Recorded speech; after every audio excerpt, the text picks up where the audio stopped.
Sabaw tayo ng isda, guys. Nilagyan ko ng saluyot.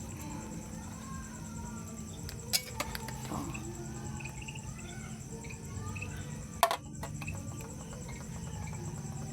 Yan ang ating ulam ngayong gabi.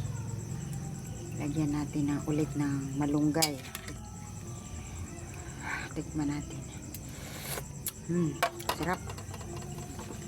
Mabango ang tanglad. Malunggay.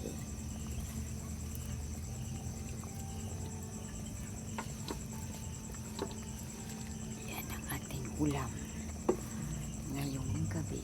Masustansya, guys. Simple lang yan, pero napakasustansya ng saluyot at saka malunggay. The simplest ulam but delicious and nutritious. Diba? Ang bango-bango ng tanglad. Dahan-dahan lang. Paglagay ng kahoy na para hindi mausok. Panggatong natin kahoy. Yan. Sarap ng ulam, guys.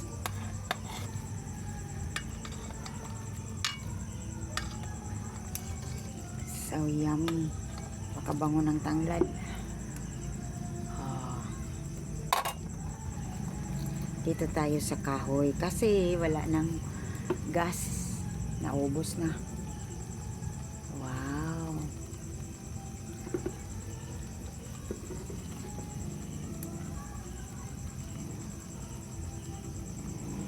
So yummy.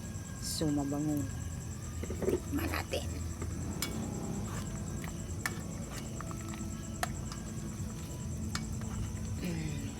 Ang ingay sa pangatlong kapitbahay. Hanggang dito ang sounds. Tikman natin.